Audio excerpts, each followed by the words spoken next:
Salut Serge Bueno, Salut, est-ce que tu peux te présenter en quelques mots? je m'appelle Serge Beno, je suis né à Paris, en France. J'ai 52 ans, je suis né en 1968. Voilà, j'ai fait des études d'architecture. Ensuite, j'ai dévié un peu communication. J'avais une agence pendant 15 ans en France où j'ai été spécialisé en informatique. Donc tous mes clients, c'était des clients IT. Et voilà, donc j'ai toujours été dans le monde un peu marketing, communication, c'est ce qui me plaisait. Et aussi un peu architecture, parce que je faisais un peu d'immobilier en France. Voilà un peu Ok. mon parcours en France, avant d'arriver aux US. Ça, En c'est quelle année notre t'es histoire. arrivé? En 2013. Ok, pourquoi? J'ai envie de changer de vie. J'ai envie de me faire, pas de me faire violence, mais je pense que j'ai fait pas le tour en France, mais j'avais envie de montrer autre chose à mes enfants. Leur donner une autre langue, une nouvelle langue, un nouveau pays, nouveaux horizons. J'ai l'impression d'être un peu à l'étroit en France. Donc je pense que la Californie, ça m'a bien. Je pense que c'était bien.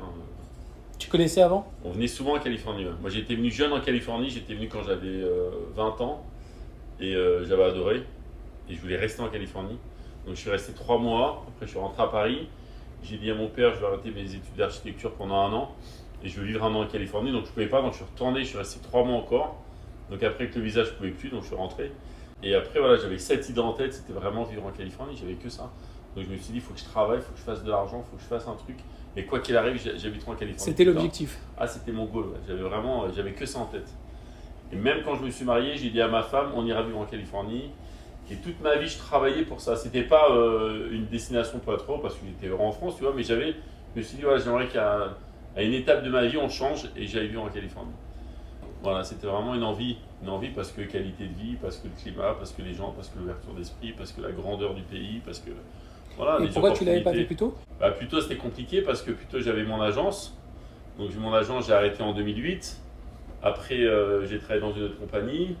Après, je faisais un peu d'immobilier, donc je construisais des petits immeubles, donc il fallait que les travaux se terminent. J'avais des travaux en cours. Mais en 2008, on avait décidé de partir avec ma femme.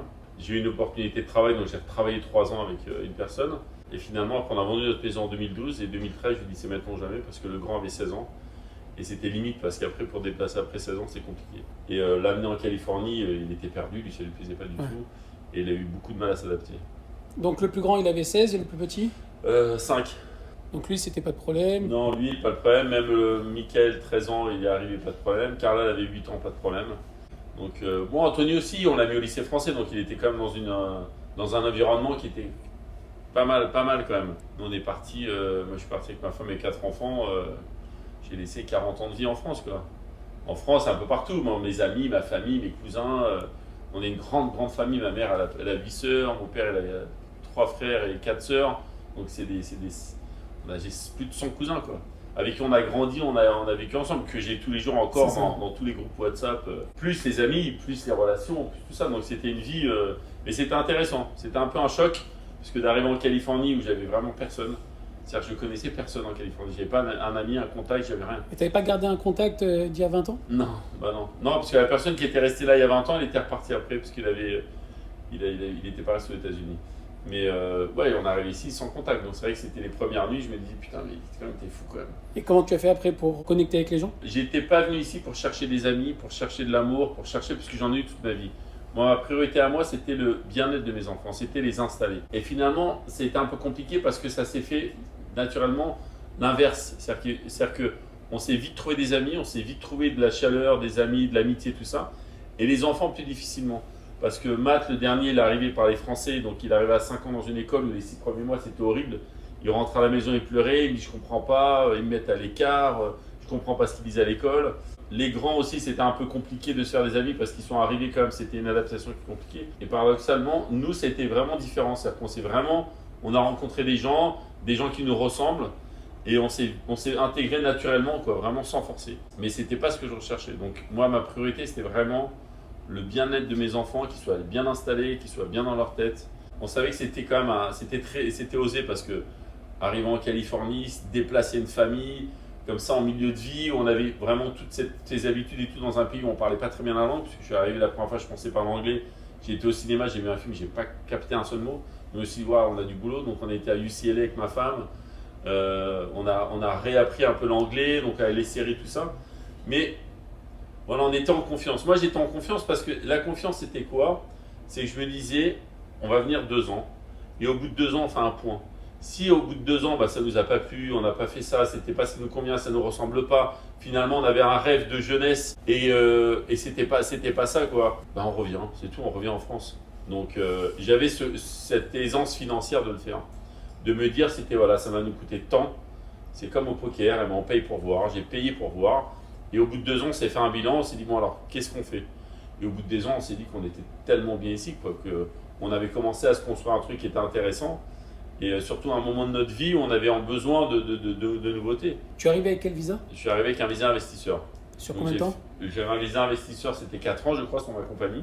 Et donc j'avais ce visa investisseur, j'ai monté une compagnie. Donc j'avais un projet aussi de compagnie. Donc il y avait vraiment un truc global, c'est pas uniquement me déplacer parce qu'il faut savoir que les 10 dernières années en France, que j'ai passé en France, les 10 dernières années avant, les 8 ans que j'arrive aux US, même avant, j'étais un passionné de moto, donc j'avais beaucoup de motos chez moi. J'avais presque 40 motos chez moi, donc je voyageais un peu partout dans le monde pour chercher des pièces un peu exceptionnelles. Et je les mettais dans des caisses en bois, comme du vin, et je les stockais chez moi, dans ma cave, au bureau. Mon bureau, j'avais des motos partout, j'avais 4 étages, j'avais des motos partout. Donc je stockais ces motos. Et je disais un jour j'irai en Californie et j'ouvrais un garage et je mettrais toutes mes motos comme ça et je me détendrais. Souvent mes copains qui venaient, qui me charriaient, qui venaient chez moi, ils me disaient alors tu pars quand en Californie, alors tes caisses ouvrent quand? Parce qu'ils me chauffaient un peu, tu vois. Je dis t'inquiète pas, peut-être un jour. Ça va venir. Oui ou non, en tout cas je les mets dans des caisses, ça coûte ce que ça coûtera, on verra. Et voilà, et après je suis arrivé en Californie en 2013, donc j'ai ramené ces conteneurs de motos, j'ai ramené 2 conteneurs pleins, je ne savais même pas ce qu'il y avait dedans. J'avais des caisses, je me souvenais même plus, j'ai des motos que j'avais mis dedans il y a 10 ans, je me souviens un peu mais je me souvenais même plus de la beauté des motos. C'est-à-dire quand j'ai ouvert les caisses, j'étais choqué par la beauté des motos. Je me souviens visuellement, mais quand tu ouvres une moto 5, 6, 7 ans, 8 ans après, tu vois la beauté de la moto, tu fais waouh. La première année, je m'étais concentré, je me suis dit, je ne vais pas tout de suite me mettre dans le travail, parce que me mettre dans le travail tout de suite, c'était me mettre le nez dans le guidon, et ça pouvait me fermer un peu le... Moi, ce que je pensais, c'était, si je travaillais la première année, j'allais être focus sur mon travail, je n'allais pas pouvoir m'ouvrir et rencontrer un peu du monde, et comprendre un peu le pays. Donc la première année, elle était fantastique. C'était pour moi la plus belle année, parce que mes enfants étaient à l'école. Le matin, je me baladais avec ma femme, on faisait des cours d'anglais, j'ai rencontré du monde. J'ai découvert un peu Los Angeles parce que quand je venais en vacances à Los Angeles, c'était la plage, c'était toujours les mêmes endroits. Là, j'ai essayé de comprendre la ville, comprendre les avenues, comprendre les trafics. Je veux dire, voilà, cette rue, elle a beaucoup de trafic, cette rue, elle est bien, là, il y a ça ici. Donc la première année, j'ai ça, j'allais au sport tous les jours. Je faisais 2 heures de Krav Maga par jour, j'étais un rêve. Je faisais beaucoup de sport. J'allais chercher mes enfants à l'école, ce qui ne m'arrivait jamais quand j'étais à Paris. Donc j'ai fait une première année exceptionnelle, mais c'est ce que je voulais. Je voulais pas travailler, je voulais vraiment comprendre. Je me suis fait un bon réseau d'amis. C'est-à-dire j'ai rencontré les bonnes personnes, j'ai eu le temps de les voir, parce que quand on travaille, on n'a plus le temps de voir personne. Comme à Paris, j'ai des amis qui habitent en face, je ne les vois pas pendant 15 jours des fois. Donc quand on travaille, on rentre le soir, on a ses habitudes, c'est fini. Après on est dans un système où on n'a pas le temps de voir ce qui se passe autour, on ne prend pas de recul. Donc la première année, c'était ça pour moi, très important. Si j'ai un conseil aux gens qui viennent aux États-Unis ou s'ils peuvent le faire, c'est venir. Adaptation. Voilà, adaptation et ne pas courir. Ne pas courir, c'est ça de courir. Quand on court, on peut tomber. Donc c'est attendre, regarder, observer, voir ce qui se passe, voir les gens, écouter les gens, prendre tout ce qu'il y a à prendre. Donc ça, pour moi, c'était important. Et après, à partir de la première année, mais ça ne m'empêchait pas de chercher parce que je voulais un garage. Je voulais ouvrir un beau garage où mettre mes motos, faire un beau showroom. Donc j'ai commencé à chercher, je regardais. Tu voulais monter un garage pour les vendre ou pour les mettre en exposition? Pour les vendre. Alors au début, moi j'ai fait ça pour faire mon visa, parce que j'avais pas de projet de visa. Donc moi c'était ça pour faire un visa et je voulais faire, je me suis dit je vais aller aux États-Unis, je vais faire un peu d'immobilier aux États-Unis, voir un peu comment ça fonctionne l'architecture, parce que j'adore l'immobilier, j'adore construire, j'adore aller sur les chantiers. Ça a été 15 ans de vie en France moi. Même quand j'avais mon agent, je faisais les chantiers, j'allais le matin à 7h sur les chantiers, je voyais les ouvriers. J'adore voir les choses avancer. Pareil pour une moto, quand j'achète une moto en ruine, et j'aime bien tous les jours voir rajouter des pièces jusqu'à la finalité. Mais les motos, tu les as gardées pendant des années, ouais, en te disant un jour je vais les revendre. Oui et non. Certaines oui, certaines non. C'était pas un plaisir personnel de non, parce que je vais les garder, je vais les voir ouais, tous les non, matins. je suis pas un collectionneur où je vais stocker, empiler. Moi j'aime bien acheter, vendre. Okay. C'est-à-dire une moto, je peux vendre une moto pour en acheter une autre, pour l'avoir eu pendant un moment. J'ai peut-être eu en 300 motos, j'ai possédé peut-être 300 motos, j'ai des super belles motos. Moi, ce que je faisais, c'est que j'aime beaucoup la photo. Donc, chaque moto que je rentrais, je faisais des photos studio des motos. Comme ça, je me suis dit, au moins la moto, quand je la vends, il me restera la photo. En haute def, on ne sait jamais ce qu'on pourra faire et tout. Ouais. Il y a une moto que j'ai gardée, celle-là, je ne vendrai jamais. Mais parce que c'est une moto qui est très belle, qui n'est pas la plus belle des motos. Donc, ça, c'est. J'en ai eu une, je l'ai vendue, j'ai regretté, j'aurais réussi à en retrouver une. Donc là, je l'ai achetée, mais si celle-là, je la touche plus, elle est dans mon salon. Mais sinon, non, sinon, voilà, acheter, revendre, ça ne me dérange pas, c'est pas gênant. Donc la première année, elle a été adaptation. Ouais, observation, Tu as adaptation. cherché un local. J'ai commencé à chercher un local. Tu Je as trouvé un regardais local un assez peu. rapidement. Ouais, j'ai eu beaucoup de chance parce que Attends, excuse-moi, quand tu as fait le visa, Ouais, tu l'as fait de France. ouais. Quand tu l'as fait de France, tu n'avais Ouais. rien. Non, alors mon premier visa, j'ai fait un visa, c'était un visa touriste que j'ai fait quand je suis arrivé, 2 fois 6 mois. Ok, c'est le. Voilà, c'est le... Voilà, la première Ouais, année. On t'autorise deux Voilà, fois. 2 fois 6 mois. Donc là, j'ai fait ce visa de 2 fois 6 mois pour pouvoir avoir cette année de liberté. Ok. Donc les enfants, je les ai mis en visa étudiant, donc ils sont rentrés, on avait fait les papiers avec l'école, ils sont rentrés en visa étudiant. Ils m'ont demandé d'avoir un relevé de compte pour savoir si j'avais suffisamment d'argent pour payer l'étude de mes enfants. Parce qu'effectivement, le lycée français, avec le lycée français, c'était déjà 6 000 $ par mois C'est ça. pour les 3 enfants. Donc ça faisait beaucoup par an. Plus les... Enfin voilà, donc c'était donc visa touriste, j'ai fait 2 fois 6 mois. Et après, une fois que j'ai trouvé le local, et ben Tu as lancé les papiers. voilà, j'ai fait le papier, donc j'ai pris le local, j'ai pris l'installation, on a monté un projet, je suis retourné à l'ambassade. Et tu l'as eu assez rapidement, le visa? Ouais, alors c'était drôle parce que premier rendez-vous qu'on a à l'ambassade en France, donc je vais avec Muriel et les enfants, donc je lui explique le truc, et je suis tombé sur une personne vraiment très froide qui me demandait pourquoi on s'installe aux États-Unis, qu'est-ce qu'on voulait faire, donc je lui ai raconté mon histoire, donc je me suis dit putain, ils sont durs quand même. Et ils m'ont dit on se revoit la semaine prochaine, et je le revois la semaine prochaine, la même personne, et le mec il avait complètement viré, il était devenu super agréable, welcome aux États-Unis. À l'ambassade. L'ambassade, la même personne. Je pense que c'était vraiment ça, un test, un jeu Oui. pour savoir un peu. Et ce qui est fou, c'est que le mec s'est intéressé sur les motos. À mon avis, le mec, ils sont pas. Il a ouvert ton dossier. Il a ouvert mon dossier et il m'a dit c'est laquelle les motos les plus chères pour ça, si c'était pas un peu un fake ce que je faisais ou c'était pas un prétexte pour avoir. Moi, quand je suis venu à l'ambassade, j'avais expliqué ce que je faisais et c'était vraiment un savoir-faire français que j'avais, un savoir-faire, voilà, toute cette culture que j'avais moto depuis l'âge de 15 ans parce que moi j'étais passionné. Parce que moi j'ai des centaines de livres de motos, toutes les motos vraiment, le soir c'était vraiment quelque chose que.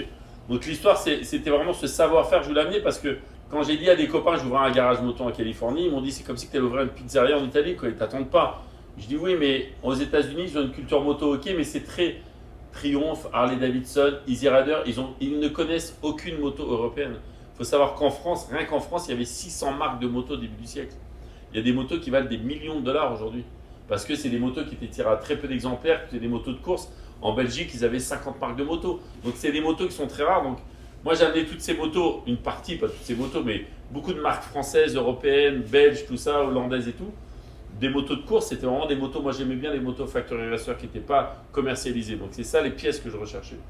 Et quand j'ai ouvert mon showroom et j'ai exposé toutes mes motos, bah, les gens ils ont été choqués parce qu'ils ne connaissaient pas. Et du jour où j'ai commencé à ouvrir mon garage, j'ai eu 1000 contacts, quoi. Quand j'ai trouvé ce local sur la Bréole, la personne qui m'a trouvé ce local, donc j'ai rencontré une personne qui s'appelait Thierry Guetta, donc Mister Brainwash. Donc on se connaissait, on s'était fréquenté un an avant, tout ça, et il m'a dit cherche un local pour toi. Il m'a dit j'ai ton local. Il m'a dit c'est mon premier local, et j'ai eu la main avec ce local, donc c'est toi qui vas récupérer ce local. Il m'a dit en plus il est sur la Bréa. Et il m'a dit la Bréa c'est une artère principale qui est très intéressante parce que toutes les personnes qui vont sur Hollywood, qui sont sur Downtown, qui vont sur Beverly Hills et tout, qui sont sur la tête, ils sortent sur la Bréa. Et c'est vrai que la Bréa, il y a un trafic monstrueux. Donc moi, j'ai beaucoup de personnes le soir qui rentraient chez eux et qui ralentissaient dans les embouteillages, qui regardaient le garage et qui se garaient sur le bas-côté et qui rentraient pour savoir ce que c'était. Et puis après, ça a fait boule de neige. Donc en l'espace d'un mois, j'ai eu 1000 contacts sur mon téléphone. J'ai vendu toutes mes motos en l'espace de 6 mois, donc évidemment, j'en ai racheté vite parce que ça partait vite, même j'ai imité les prix exorbitants. Mais voilà, et puis j'ai eu tout le monde, j'ai eu Arnold Schwarzenegger qui est venu, j'ai eu toutes les personnalités qui sont venues pour voir c'était qui ce Frenchie qui a amené des motos incroyables en Californie. Donc j'avais ce pari, j'avais déjà le calque, et je savais que ça allait marcher. Je savais qu'en amenant ces motos-là, parce que je voyageais souvent en Californie, il n'y avait pas ça.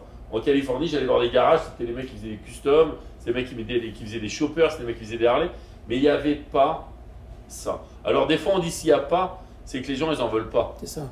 Si tu n'as pas ce produit, c'est que les gens, c'est qu'il n'y a pas la demande. Là, j'ai créé la demande. J'ai créé une demande de collectionneurs. C'est-à-dire, les gens, ils ont appris à acheter des motos de collection. Ils ont appris à acheter des motos pour ne pas rouler avec. C'est ça qui est dingue. Mais c'est des motos qui se conduisent? Ah non, c'est des motos. 80% de mes motos, c'est des objets rares. C'est des moteurs qui sont complètement souvent fossilisés. C'est des motos qui ont 80, 100 ans. Donc, on peut les débarrer, on peut rouler avec. Mais c'est des motos de course. Donc, c'est des motos qui vont fuir. C'est des motos qui n'ont pas de frein. C'est des motos qui n'ont pas de title. Donc, tu ne peux pas rouler sur la route. Donc, tu peux aller sur un circuit privé, faire une course en moto ou alors une course de flat track. Mais c'est des motos qui ne. Donc, j'ai amené cette culture. Je veux dire, c'est vraiment, j'ai amené ce type de moto parce qu'il y avait ces collectionneurs en France. Mais j'ai amené ces motos aux États-Unis et les gens, Moi, je vois, j'ai des clients qui ont acheté des motos, qui ont payé des centaines de milliers de dollars et les ont accrochés dans leur salon. J'ai des clients, ils veulent les équerres, la signature Serge Bueno, les équerres, les chaînes et accrocher les motos parce que ils vont apprécier ça comme un tableau, comme une sculpture. Et puis, c'est quelque chose qui a de la valeur, qui prend de la valeur tous les ans. Moi, des motos que j'ai vendues 100 000, j'ai vu qu'elles sont vendues 4-5 ans après 300 000. Donc, ça prendra toujours de la valeur. On est loin encore des voitures, mais ça prendra de la valeur, c'est sûr, parce que quand il n'y a pas le produit, ben voilà, ça prendra. Et puis l'objet en lui-même, c'est juste magnifique. Moi, en France, j'ai acheté pas beaucoup de motos. Ces 40 motos, je les ai achetées en 20 ans de vie en France. C'était limité en stock? Non, c'est pas ça, c'est que je voulais pas polluer, moi. Je voulais pas avoir des entrepôts comme les collectionneurs pollués avec plein de poussière où tu vois pas ce que tu as. Je préfère avoir vraiment la crème. Mais je savais qu'en France, j'avais un sourcing énorme, en Europe, tout ça. Donc, après, j'ai eu le plaisir de retourner à Paris, prendre mon camion et aller chasser un peu les motos partout en Europe. Donc, ça, c'était magnifique. Oui, tu savais qu'elles se vendaient. Elles se vendaient, donc surtout, elles savaient que voilà, elles se bien. vendaient, mais surtout que moi, le rêve, c'était d'aller chiner, d'aller acheter, d'aller chercher. J'ai des histoires, mais je pourrais écrire des livres sur les histoires des motos que j'ai découvertes. Parce que je connaissais les collectionneurs, et où j'ai eu de la chance aussi, c'est que beaucoup des collectionneurs qui ont des motos en France, c'est des personnes qui sont très vieux. Ils ont entre 60, 70, 80 ans. Il n'y a pas de collectionneurs de 40 ou 50 ans, il n'y en a pas beaucoup. Parce que, déjà, ils n'ont pas les moyens, parce que ils ne s'y connaissent pas non plus. Ouais. Donc c'est vraiment des gens qui sont nés là-dedans, qui ont cette culture moto, qui ont eu des parents qui ont eu des motos, qui ont cet héritage. Donc c'est des gens qui ont 80, 70, 80, qui ont des collections de motos incroyables, qui peuvent avoir des motos à 500 000 $ dans le salon, ils ne le savent pas. Ils savent qu'elle va le cher, mais ils ne le savent pas. Donc la moto, elle prend la poussière, sa femme, elle n'en peut plus. Les enfants, quand il va décéder, qu'est-ce qu'ils vont en faire? Ils vont rien comprendre, ils ne savent pas comment faire. Donc je suis arrivé à une période charnière où je me suis dit, ces personnes, elles sont âgées, et ces personnes, ils veulent vendre leur moto. Parce que cette personne-là, il y a 20 ans, il ne la vendait pas sa moto. Il y a 10 ans, elle ne la vendait pas. Là, il arrive à un âge où il s'est dit, je vais vendre ma moto, 50 000 €, je vais partir une semaine en croisière avec ma femme, ou 2 mois, tout. Et ça peut redonner aussi une seconde vie à la moto qui avait tant chérie. Voilà, c'est ça. C'est que moi, après les motos, je les ai achetées, je les récupère, souvent je les restaure. Alors quand elles sont dans leur jus, je les laisse dans leur jus. Ou alors quand elles ont été un peu repeintes, elles sont falsifiées, j'essaie de leur donner une finition d'origine. Donc là, je leur fais une full restauration, même à l'américaine, avec des beaux chromes, mais pas brillants. Moi, je fais des chromes jaunes, donc un peu plus vintage. Parce que les chromes américains, ils sont trop clinquants pour c'est moi. un miroir. Mais voilà, je lui mets ma petite touche française, ma petite céleri, tout ça. Mais voilà, c'est ça. Mais je me suis aperçu aussi, sans m'en rendre compte, c'est que j'ai déformé un peu le marché. J'ai déformé le marché en même pas 5-6 ans, en Europe. Parce que je me suis fait un nom en France, je me suis fait un nom en Europe. Donc les gens me connaissaient. Donc quand j'allais acheter des motos, j'ai commencé à avoir une notoriété, tout ça, quand j'allais dans les salons, tout ça. Déjà, j'étais connu en France à l'époque quand il y avait les coupes Moto Légendes, parce que souvent les organisateurs, ils m'appelaient, ils me disaient, Serge, est-ce que tu peux amener tes motos? Donc souvent, ils me laissaient un espace où j'exposais mes motos, tout ça. Moi, j'étais pas tellement un homme des salons. Moi, je pouvais pas parler pendant des heures avec des personnes, et le câble, et les trucs. Moi, c'était surtout, voilà, c'était le... Mais tu as vu que les prix, ils augmentaient, c'est ça? J'ai vu que les prix augmentaient, mais qu'il y avait encore une... Voilà, moi, il m'est arrivé d'acheter des motos 30 000 $ que j'ai revendues 300 000 $. Mais parce que c'était les pièces exceptionnelles, parce que c'est des motos que j'ai trouvées qui étaient en pièces détachées sur des établis. J'ai été voir un mec à Auxerre pour lui acheter un moteur. Alors, moi, je regardais toujours des petites annonces sur eBay. Je me dis, putain, le mec, s'il a un moteur Racing, un moteur Jab de 1901, il ne peut pas avoir le moteur comme ça par hasard. C'est pas possible. Tu n'as pas un moteur qui arrive chez toi comme ça par hasard. Il doit avoir d'autres pièces. Donc, je prenais ma bagnole, j'allais jusqu'à Auxerre. Et quand j'arrivais dans son garage, je voyais les pièces. Je dis, putain, je voyais le truc, il y avait des pièces partout. Et il me dit, ouais, c'est mon père qui avait ça. Et un jour, j'ai trouvé une moto, une Majestic. Donc, c'était une moto, pour moi, c'était le Graal. Et je ne pouvais pas trouver. Jamais de ma vie, je pensais pouvoir trouver une Majestic. Et je vois sur une étagère dans cet établi un garde-boue avant de Majestic. Parce qu'il c'est particulier, ça ressemble à une voiture art déco. Et je lui dis, ça, c'est quoi? Il me dit, c'est une Majestic. Alors là, quand il me dit ça, je chauffe à l'intérieur. Je dis, putain, mais c'est pas possible. Et il me dit, j'ai ce projet avec mon père de la faire depuis des années. Je dis, on peut la descendre. Donc, on a mis 2 heures, on a descendu toutes les pièces. On a mis toutes les pièces à plat. Il ne manquait pas une pièce. Donc, je l'ai fait une offre, je l'ai acheté. Il m'a dit, parce qu'au début, il me dit, moi, il m'en faudrait au moins 20, 25 000 € et tout. Je lui dis, c'est pas compliqué. Moi, la moto, je te la prends pour 30 000 €. C'est tout de suite et je te prends toutes les pièces tout de suite. Donc, je lui ai offert plus tout de suite, comme s'il ne réfléchissait pas. Donc, je lui ai pris les pièces, j'ai pris la moto, j'ai mis ça. Ça m'a mis 6 mois à la refaire. J'ai fait que des concours d'élégance. J'ai gagné des prix à Los Angeles avec. La moto, je l'ai revendue après 300 000 $, mais en une demi-heure. J'ai fait le Rodeo Show à Beverly Hills. Chaque année, ils font un concours d'élégance voiture à Beverly Hills pendant la fête des pères, mais c'est que les voitures. Donc j'ai appelé Bruce Meyer, qui est l'organisateur. Et je lui ai dit, j'ai une super moto. Il m'a dit, on n'a jamais fait les motos, on fait pas de moto. Je suis désolé, Serge et tout. J'ai envoyé une photo de la moto. Il m'a dit, exceptionnellement, on va faire ta moto. Il m'a mis un coin en plein milieu d'Audrey avec des barrières, des cordons rouges, un emplacement magnifique. J'ai amené la moto à 9h. À 9h30, elle était vendue. À 9h30, je l'ai vendue. Un mec, il est arrivé, il m'a dit, je vous l'achète. Et j'aurais pu les annoncer peut-être 2 fois le prix. Il aurait signé. Il aurait signé. Parce que c'est une moto qui est exceptionnelle. Et j'ai eu la chance, le pire, c'est que après, je me suis énervé et j'ai eu la chance d'en retrouver 2 autres. J'ai payé très cher. Mais parce que je les voulais, parce que je voulais les restaurer. Donc j'en ai eu 3 couleurs. Ce qui est drôle, c'est que j'en ai une blanche, j'en ai une bleue, j'en ai une blanche et j'en ai une rouge. C'est bleu, blanc, rouge. Et c'était une moto française, la Majestic. Voilà, bon ça c'était pour la petite histoire. Ouais, donc ça c'est les aventures qui m'ont amené, des relations, des connexions. Et puis même moi j'ai découvert un nouveau métier parce que c'était pas un métier que je voulais faire. Moi j'ai fait ça pour avoir un prétexte pour avoir mon visa. Donc le local, faire un visa investisseur et après regarder. Mais j'ai eu tellement de presse, après tellement de TV, de télévision, des shows en France, tout ça. Donc je me suis construit sans m'en rendre compte. Tous les mois j'avais un article dans un magazine, partout dans le monde, que ce soit en Allemagne, en Australie, en Italie, parce que les gens, ils me faisaient carrément des articles en ligne. Donc je leur envoyais des photos, ils se connectaient à regarder les photos. Cette Majestic, elle est passée peut-être dans 50 magazines. Donc je me suis fait une presse énorme. Et j'ai une amie à moi qui est venue me voir un jour, elle m'a dit Serge et tout, j'ai quelqu'un qui peut t'avoir ta green card, c'est au bout de 3 ans. Avec tes dossiers de presse et tout, tu peux faire artiste visa. Donc on a fait la green card, la demande de green card, et ça a marché. En 6 mois, j'ai eu ma green card. Ma femme, moi, les enfants. Donc tu as fait un visa artiste artisan? J'ai fait non, après, j'avais mon visa investisseur. Et après, ils m'ont monté un dossier green card. Artiste, voilà, c'est tout. Donc tu as bifurqué sur une green card. Ouais. Et c'est une green card qui est définitive ou temporaire? Elle dure 10 ans et là ça donc fait 4 ans et là l'année prochaine on va faire la demande de nationalité. C'est définitif. Comme ça après on aura les passeports américains et puis on sera tranquille. Est-ce que tu veux vraiment avoir les passeports américains? Vraiment, c'est mon rêve ultime. Est-ce qu'il y a des avantages? Je sais pas s'il y a des avantages. On m'a souvent dit qu'il y avait beaucoup d'inconvénients. Ouais, si t'allais bien à l'étranger, si t'allais bien ça. Partout, mais moi j'ai pas de bien à l'étranger donc c'est quand t'as des affaires un peu partout, bah, tu dois payer tes impôts comme partout, mais bon. Bien sûr. Non mais moi je veux, moi c'est donner le passeport américain à mes enfants, c'est bien, ils auront le passeport français, passeport américain et puis pour... Mais après 8 ans, vous voyez continuer ici? Ah moi je suis très bien ici moi. Ta femme pareil, les enfants pareil? Ouais, je pense. Mes enfants après ils vont voyager, je pense. Ouais, ils vont voyager.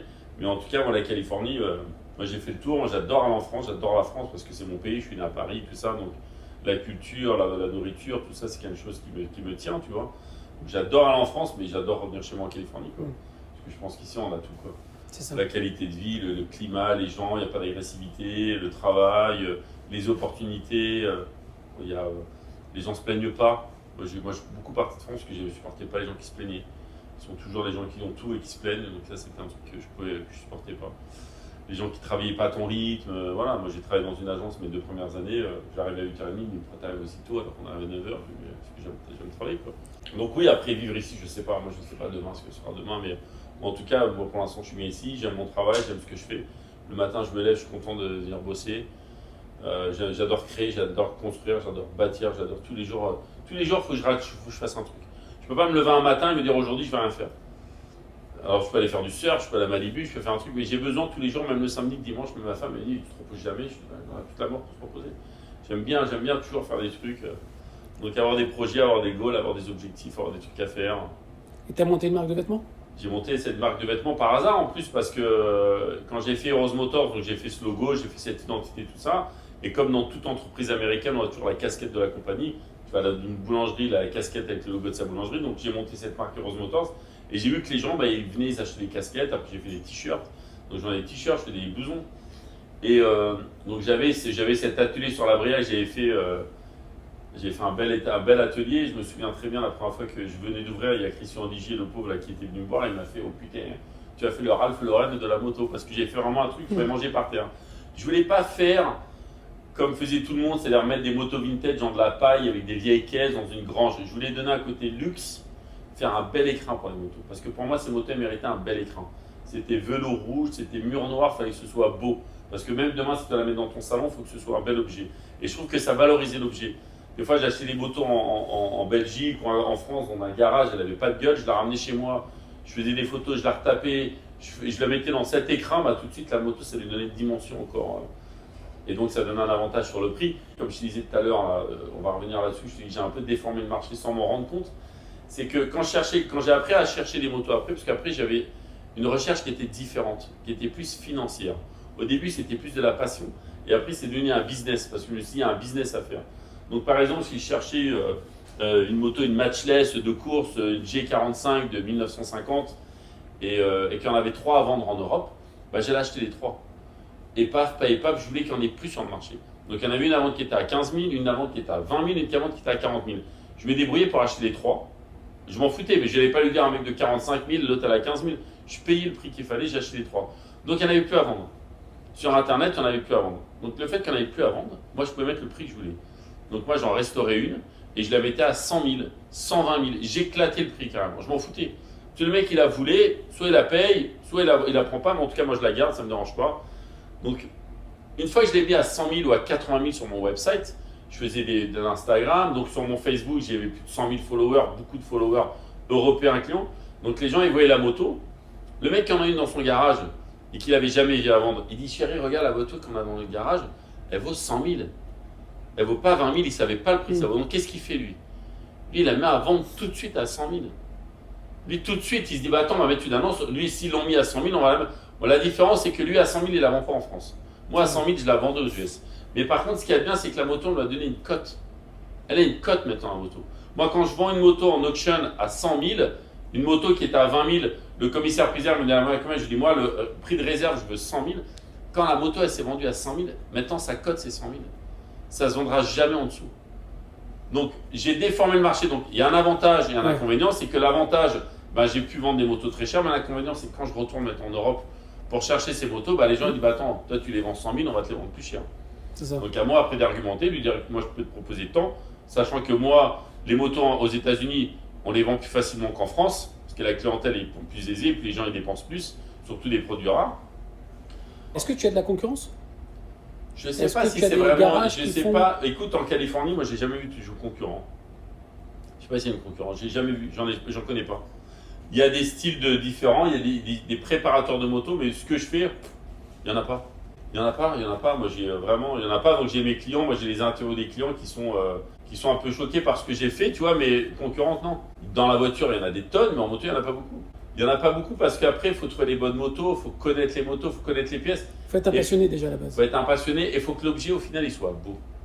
Moi, une moto, pour moi, c'est le plus bel objet au monde. Une belle moto, si elle est bien faite, il n'y a pas plus beau au monde. Tu vas amener ce que tu veux. Pour moi, il y a la plus belle des voitures. Pour moi, une belle moto, il n'y a pas plus sexy, il n'y a pas plus beau au monde. Donc moi, une moto, quand je la fais, il faut que quand je m'assois, je vois, waouh. Si je ne suis pas emballé, si je ne suis pas choqué par la moto, bah, si j'ai pas ça, je me dis comment les personnes autour vont l'avoir. Et tu as des gens qui pensent comme moi, qui regardent, moi, ils voient moi de moto. Moi, j'ai une moto dans mon salon. Même à Paris, j'avais des motos dans mes bureaux à tous les étages. J'avais une moto dans ma salle à manger. Moi, je pouvais tous les matins, je pouvais boire mon café, enfin, regarder ma moto toute la journée, quoi. Regarder l'objet parce que pour moi, il n'y a pas plus beau. Donc ça, c'était vraiment le côté passionné, tu vois, côté. Donc voilà, une moto pour moi, c'est l'acheter. Déjà, il faut qu'elle me plaise. Parce que voilà, j'ai un certain type de moto. Et les gens, ils ont un certain type de collectionneur. Moi, c'est des motos, il faut qu'elles soient minimum 350 cm3. Il ne faut pas que ce soit des petits moteurs. J'aime bien les motos entre tubes. Donc, entre tubes, c'est les motos qui sont avant la Deuxième Guerre mondiale. Donc, où le tube, il passait sur le réservoir. C'est pour ça qu'on appelle entre deux tubes. Donc, c'est les motos de course qui sont très rares, très belles. C'est que ces motos. Moi, les motos comme ça, je peux prendre l'avion demain pour en acheter une. Si je sais qu'il y en a une en vente en Belgique, bah, je vais partir demain matin, je vais la chercher, je la ramène. Voilà, c'est ça que j'aime. C'est ce côté excite. C'est ça qui m'excite dans ces recherches de motos là. Évidemment, il y en a moins. Évidemment, les gens qui les achètent aux États-Unis, ce qui est emmerdant, c'est que ceux qui achètent aux États-Unis, ils ne vendent pas. Les Américains, ils achètent et ils gardent. En France, ils vont acheter, ils vont revendre, ils vont acheter. Ils ont une mentalité de acheter-vente. Aux États-Unis, ils ne vendent pas. Je ne suis pas tombé dans la moto il y a 5 ans. Moi, je suis tombé dans la moto, j'avais 10 ans. Et j'ai ma première moto de collection, je l'ai achetée, j'avais 20 ans. Et puis j'en achetais, et puis voilà. Donc c'était la suite logique de monter. Ouais, c'était. Mais j'avais pas le plan de me dire, voilà, je vais ouvrir un garage en Californie, je vais mettre les motos que j'ai achetées. J'avais plus le plan d'ouvrir un garage et mettre mes motos, faire un visa par rapport à ça. Et je ne sais pas si j'allais les vendre, je n'allais pas les vendre. Ça, tu ne peux pas le savoir. On ne sait pas quand on fait un produit si on va le vendre. Des fois, tu te fais un produit juste pour un juste prix. Moi, j'avais pas de produit, j'avais pas de prix en face d'un produit, quoi. Il y avait pas parce qu'il j'avais aucun exemple. Ouais. Donc j'ai mis des prix à des motos très chères, comme des œuvres d'art. C'est comme une œuvre d'art, comme un mec qui va faire un street artiste, il va peindre, il va jeter de la peinture sur un mur, il va dire, moi, j'ai décidé que ma toile elle vaut 20 000. Je voulais pas non plus passer pour quelqu'un qui va vendre, Non, il fallait qu'il y ait un prix qui soit juste par rapport à la Raisonnable. moto. Voilà, raisonnable. Et donc, tu as suivi maintenant sur une marque de vêtements? Alors les vêtements, ça arrivait vraiment par hasard. Donc j'ai vendu des casquettes, j'ai vendu des t-shirts. Et après, donc, quand j'ai commencé à bien me développer, je me suis dit, bon, la Bréa, c'était bien. Mais la Bréa, c'est une artère, donc où il y a beaucoup de trafic. Mais il y a beaucoup de body shop, où il n'y a pas le côté très luxe. Et il faut savoir que les gens qui habitent à Beverly Hills, ils se déplacent rarement sur la Bréa. Même si c'est à 5 minutes en voiture. Ouais. Les gens qui habitent à Beverly Hills, ils restent à Beverly Hills. Ils vont jamais ni... Donc j'avais quand même une clientèle comme ça, mais je me suis dit, il faut que je trouve un bel endroit, un bel espace, un bel écran, encore une fois, pour présenter mes motos. Donc j'ai trouvé un emplacement qui était vraiment pour moi un des meilleurs, parce que visuellement, on le voyait très bien, qui était sur Melrose. Donc j'ai pris un grand local qui faisait presque 200 mètres carrés. J'ai fait 2 mois de travaux. Je me suis enfermé avec mes machines à bois, tout ça. J'ai tout construit, j'ai fait tous les travaux avec mon fils. Et donc là, j'ai exposé mes motos et j'ai développé un peu plus les vêtements. Mais pas autant que ça. J'ai rajouté des t-shirts, j'ai ajouté des vestes en jean. Mais j'étais pas focus, c'était pas un truc qui m'excitait vraiment. Parce que c'est pas mon métier, parce que je suis pas dans ce domaine. Alors j'aimais bien les belles pièces, c'est-à-dire si j'allais faire une veste en jean, il fallait qu'elle me plaise d'abord. Donc je pouvais mettre 6 mois avant de verser. Quand j'ai fait mes blousons en cuir, ça m'a pris 1 an. Parce que le blouson, il fallait que je le mette, il fallait que je l'essaie, il fallait qu'il me fitte bien. Je collectionnais aussi des blousons de cuir de Racing des années 50-40 quand j'allais en vente aux enchères. Donc j'ai une belle collection, donc il fallait que je m'inspirais des patchs, des formes et tout. Donc j'avais déjà, tu vois, cette culture aussi, blouson, tout ça. Et un jour, en mois de décembre, j'ai une personne qui vient dans mon magasin. Donc j'avais quelques sacs, tout ça. Et elle me dit, j'aime beaucoup ce que vous faites, j'aimerais bien vous vendre, vos produits en France. Est-ce que vous avez un distributeur en France? Je dis, vous savez, j'ai pas de distributeur aux US, les seuls vêtements, ils sont vendus dans ma boutique. Et en France, non, je prendrais quelqu'un, mais là aujourd'hui, je suis pas prêt, tout ça. Je lui dis, mais vous avez un magasin? Et il me dit, oui, moi je suis le directeur du Bon Marché Paris. Alors je dis, effectivement, je dis, moi je connais Paris. Je lui dis, c'est pas un magasin, c'est un département store. Je dis, effectivement, c'est quelque chose d'intéressant. Il me dit, j'aimerais bien faire un pop-up avec Heroes Motors au Bon Marché. Donc on était en décembre, en septembre de l'année d'après. Est-ce que vous pourrez être prêt? Je lui dis, je serai prêt. Je vais être prêt. Il m'a dit, on fait un pop-up de 2 mois, je me mets au rez-de-chaussée, on met des motos, on met tout ça. Donc, grâce à ça, j'ai pu développer la ligne de vêtements. Parce que je me suis dit, bon, écoute, là, Serge, j'ai un truc à faire. Parce qu'il y a un lifestyle, il y a une culture. Et je voyais que je vendais énormément de casquettes sur Internet. Beaucoup de casquettes. Il y avait des gens qui venaient d'Indonésie, qui m'achetaient des t-shirts. Ils me disaient, est-ce que tu peux me signer le t-shirt? Ils me disent, vous êtes famous en Indonésie. Je dis, comment? Parce qu'il y a un magazine qui est sorti, parce que les gens ils allaient sur Internet et tout. Donc là, je me suis dit, écoute, là, Serge, j'ai un truc à faire. Donc j'ai développé vraiment la marque de vêtements. Donc j'ai pris quelqu'un qui est venu avec moi, on a travaillé ensemble. Donc là, on a fait des jeans, on a fait une ligne de blousons en cuir, une ligne de blousons en jeans. Je voulais avoir une belle collection. On a fait un beau catalogue, on a fait un beau shooting. Et je suis arrivé au Bon Marché avec. Donc on a fait livrer un conteneur pour tenir 7 semaines. Et on a dû tout vendre en 2 semaines. Tout vendre. Au Bon Marché, ils me disaient, on encaisse que des clients Heroes Motors. Donc maintenant, j'ai un distributeur aux États-Unis. Donc je vais être chez Macy's, donc on va être dans 70 magasins. Donc voilà, donc ça commence à se développer bien. Et je continue à travailler là-dessus, c'est très intéressant. C'est excitant tout ça. Bien sûr. C'est excitant et surtout que j'y ai pas été le chercher. C'est-à-dire je l'ai fait et c'est les gens qui sont venus me chercher. J'ai pas été voir des gens, voilà, je veux vendre ma marque, je veux distribuer ma marque. C'était vraiment, je l'ai fait par passion et par amour sur ce que je faisais. Et les gens ils l'ont vu et je l'ai pas fait pour le côté financier au début. Je l'ai fait parce que c'était intéressant, parce que ça me plaisait, parce qu'il y avait tout ça qui allait autour, quoi. J'avais la reconnaissance des gens. Quand tu fais un truc et les gens ils t'aiment, quand les gens ils te disent ouais, c'est super ce que tu fais, tu as envie de continuer, tu as envie d'en faire encore plus. Moi, j'ai envie de faire des motos, si je pouvais refaire des motos tous les jours, des belles pièces et ressortir. Et voilà, c'est un truc qui me plaît énormément. Donc c'est ça que j'aime aux États-Unis, c'est qu'il y a une vraie reconnaissance et vraiment les gens ils respectent ça. Je ne vais pas dénigrer la France, mais c'est vrai qu'en France, quand on fait ce genre de trucs, les gens ont surtout un peu de côté un peu jaloux. Et un côté un peu, tu vois, c'est tellement, quand des fois c'est tellement beau, des fois les mecs, tu sais, ça les. Alors qu'aux États-Unis, quand l'objet il est beau, il est cher, tout ça, ben, ils vont donner vraiment cette. Ils vont le savourer. Voilà, ils vont le savourer, ils vont remercier le travail que tu as fait, parce que moi, des fois, quand je me mettais sur des motos, je pouvais travailler 6 mois sur les motos, ça me prenait un temps fou, je pouvais mettre des cassements de tête pour retrouver des pièces d'origine, des pièces qui étaient cassées, refabriquer certaines pièces qui n'existaient plus. À la fin, j'étais content parce que j'allais au bout du bout, quoi. Moi, j'allais au bout du bout. Je sais qu'en Amérique, il faut aller au bout du bout. C'est-à-dire que quand je fais une moto, je ne vais pas laisser une vis rouillée ou cassée. La moto, il faut qu'elle soit juste parfaite. Parfaite. Il ne faut pas qu'on regarde et on dise ah ouais, mais ça ne va pas. Il faut qu'on regarde partout, il faut que ce soit waouh. Est-ce qu'aujourd'hui, après tant d'années, est-ce que tu as des regrets par rapport à ton arrivée ici? Non. Est-ce que tu aurais aimé le faire différemment? Alors, je me dis des fois, j'aurais dû venir plus tôt, mais on peut pas. C'est des trucs qui sont pas. On peut pas te dire si c'était venu plus tôt, si c'était venu plus tard. Faut juste des regrets, non, parce que mes enfants ils sont fluents, mes enfants ils ont rencontré d'autres personnes, ils vivent dans deux mondes, comme moi je vis dans deux mondes. J'ai mon monde aux États-Unis, quand j'arrive en France, je retrouve le monde français. Et mes enfants c'est pareil, quand ils arrivent en France, ils replongent dans la famille, dans les amis, ils adorent ça. Mais je pense qu'ils aiment leur monde aussi ici. Donc j'ai été le premier, comme mon père qui est arrivé de Tunisie, qui est arrivé à Paris. C'est marrant parce que génération d'après, moi je suis né à Paris et je suis le premier des Buenos à venir m'installer aux États-Unis. Mes parents, mon père il s'est déplacé avec ses frères, on savait que c'était toutes des familles qui sont déplacées en France. Ils sont partis dans les années 60 d'Afrique du Nord parce qu'ils ont été obligés de partir. Mais moi j'étais pas obligé de partir, on m'a pas forcé à partir. Mais voilà, je pourrais dire à mes petits-enfants, mes petits-enfants, je suis la personne qui a amené les Buenos, la génération des Buenos. Il y aura des enfants américains, il y en a qui parleront plus français. J'aurai peut-être des petits-enfants qui vont épouser des américaines, qui auront perdu une culture française complètement, mais qui diront mon arrière-grand-père, et ben voilà, c'est un Français qui est venu immigrer, qui est venu seul avec sa famille et ses enfants. Moi, je suis parti de chez moi, j'ai laissé ma mère et mes sœurs et tout, j'avais 45 ans. Vis avec nous pendant 20 ans, je vais voir grandir tes enfants, et dans 20 ans, tu veux partir en Australie, bah, je te dirai rien.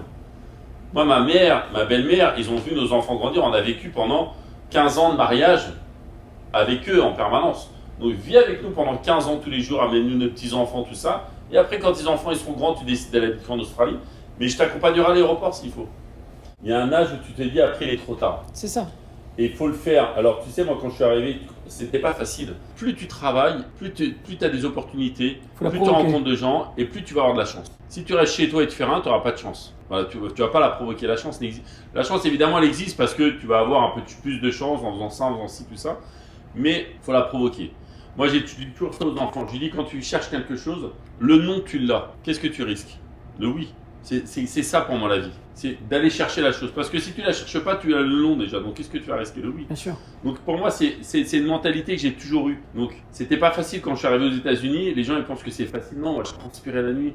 Je me réveillais la nuit. Je dormais pas les premières semaines. Je dis, putain, mais Serge, mais qu'est-ce que tu fais? J'étais fou. J'avais la tête qui chauffait. J'avais jamais vu ça de ma vie. Je dis, mais qu'est-ce que tu as fait? Comment tu pars? Mais t'es un fou avec tes enfants, ta femme. Ma tête, elle travaillait, même si des fois j'essayais d'être fort et je me réveillais le matin, tout ça, mais souvent la nuit, je me réveillais dans la nuit en nage, en eau, quoi. Je transpirais. Et j'avais l'impression, même quand on est parti de France, les dernières semaines, quand on a commencé à faire le déménagement, à faire les cartons, donc ma femme, je l'ai envoyée, je voulais pas que les enfants ils voient quand on fasse les cartons, donc je l'ai envoyée en vacances. Et elle est partie directement aux États-Unis après. Elle n'est même pas repassée par Paris. Et moi, je suis resté un mois seul à la maison et je faisais les cartons. Je dis putain, mais Serge, qu'est-ce que tu fais? Mais j'ai l'impression que quelqu'un me poussait à le faire. J'ai l'impression que c'était plus moi, j'étais plus en contrôle de moi-même. J'ai eu cette sensation-là la première fois que j'ai sauté en parachute, où je suis arrivé dans l'avion, quand ils ont ouvert la porte, et ben j'étais plus en contrôle de moi-même parce que j'avais tellement peur, j'étais tellement effrayé par le premier saut que à l'intérieur de moi, j'ai quelqu'un qui m'a poussé dans le vide. Et ben ça, c'était la même chose. J'étais vraiment effrayé quand je faisais les cartons. Je dis putain, mais Serge, mais j'avais tout en France. J'avais tout. Je partais en vacances 4 fois par an, j'avais le confort, j'avais une maison, j'avais les crédits à la banque, j'avais tout ce que je voulais. Arrivé ici où je me suis retrouvé, j'avais plus rien. Pas de crédit, pas de carte de crédit, pas de maison.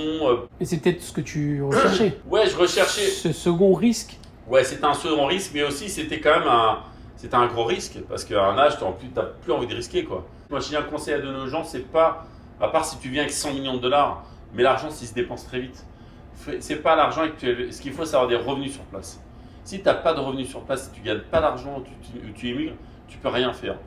Parce que ton argent, tu vas le bouffer, tu vas le consommer tous les jours.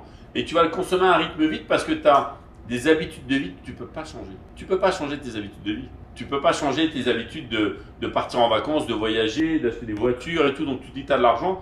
Et puis au bout d'un moment, tu vois que l'argent, il se consume. Donc il faut avoir un travail, il faut avoir des revenus ici. Il faut avoir des revenus, il faut vivre en fonction de tes revenus. Tu vas gagner 10 000, et ben, tu vas vivre en fonction de tes 10 000.